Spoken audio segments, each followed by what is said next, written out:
यह कहानी है दिल्ली के आलिया की। आलिया की उम्र करीब अभी 25 वर्ष की है। आलिया की एक और बड़ी बहन नेहा है, जिनकी उम्र 27 वर्ष है। आलिया का वर्तमान स्थिति यह है कि उसे, जिससे कभी उसका क्रश हुआ करता था, आज उसके बहन का पति है। शादी के 3 साल बाद ऐसी स्थिति आ जाएगी, उसने कभी सोचा भी नहीं था। वो अपनी जिंदगी में आगे बढ़ रही थी, तभी जीजा ने तूफान ला दिया। जीजा का कहना है कि या तो करीब आओ या फिर मुझे खोने के लिए तैयार रहो। चलिए रिद्धिमा की जुबानी उसकी उलझन से भरी कहानी जानते हैं और एक्सपर्ट की क्या राय है। रिद्धिमा बताती हैं कि मेरी बहन मुझसे 2 साल बड़ी है। हम दोनों बहुत करीब थे। हमें एक ही लड़के से क्रश हो गया था। वो लड़का हमारे पापा के दोस्त का बेटा है। हम दोनों की उस लड़के के साथ बातचीत होती थी, लेकिन वो दीदी को उस तरह पसंद नहीं करता था। लेकिन दोनों के घर वालों ने मिलकर उस लड़के के लिए दीदी को चुना। जाहिर सी बात है, हमारे घरों में पहले बड़े लोग की शादी होती है।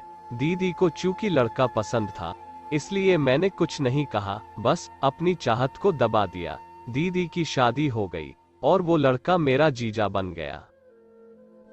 जीजा से मेरी बात कभी कभी होती थी, मिलना भी कम था, क्योंकि मैं पढ़ाई के लिए पूना चली गई थी। उनकी शादी के 3 साल हो गए हैं और एक प्यारी सी बच्ची भी है। मैं भी अपने पहले प्यार को भूल गई, लेकिन कुछ महीने पहले जब मैं घर आई थी, तब मेरी दीदी और जीजा आए थे। वो हमारे साथ 4 दिन तक रहे।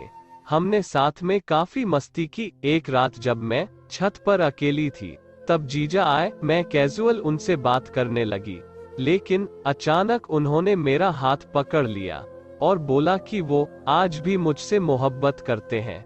परिवार के दबाव में आकर मैंने तुम्हारी दीदी से शादी कर ली, लेकिन एक पल भी तुमसे अलग नहीं हो पाया। उसने आगे कहा कि तुम मेरे पास आ जाओ, नहीं तो मैं कुछ खुद के साथ गलत कर लूंगा, क्योंकि मुझसे पहला प्यार भूल नहीं रहा है। मैंने उन्हें समझाया कि ये गलत है, मेरी दीदी की दुनिया उजड़ जाएगी। इसके बाद वो चले गए, लेकिन अब वो मुझे मैसेज करते हैं और फैसला करने के लिए कहते हैं।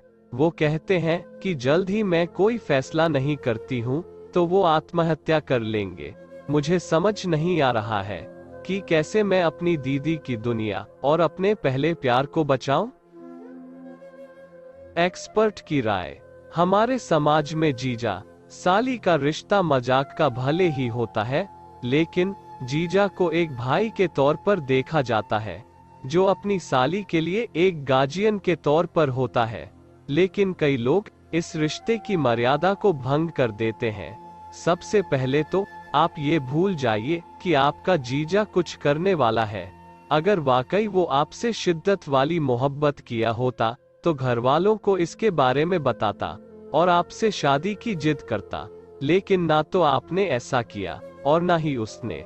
यानी आप दोनों के बीच जो भी था वो महज आकर्षण था। दीदी की एक प्यारी सी बेटी है और उनकी एक दुनिया है। अगर आपके कदम जरा सा भी बहकते हैं तो दीदी के साथ साथ एक बच्ची के साथ भी आप अन्याय कर देंगी। आपके एक कदम से आपका परिवार यानी मम्मी पापा का घर और दीदी का घर बर्बाद हो जाएगा। जीजा जो कुछ भी अब कर रहा है, बस उसकी चाहत आपको पाने की है। आप सोचिए, जिस इंसान ने आपकी दीदी से शादी की, उसके साथ रिश्ता बनाया, 3 साल तक उस रिश्ते में रहा और अब उसका आकर्षण दीदी से खत्म हो गया, तो आपके पास आना चाहता है। क्या गारंटी है कि वो आपके पास हमेशा रहेगा? आपसे भी उसका प्यार खत्म हो सकता है। इसलिए जीजा की बात में मत आइए और उसे समझाइए कि आपके दिल में उसके लिए कुछ भी नहीं है, और ज्यादा जिद करेंगे तो मैं अपने घर में और आपके घर में सारी चीजें बता दूंगी। इससे आपके जीजा डर जाएंगे और वो कोई भी गलत कदम नहीं उठाएंगे, लेकिन आपको सख्त होना पड़ेगा। अगर आप सबको ये कहानी अच्छी लगी हो तो जरूर आप सब कमेंट कर बताइएगा। आपके कमेंट का इंतजार रहेगा और हमारे रियल स्टोरी बीपीएम चैनल को सब्सक्राइब करना न भूलें। Thank you.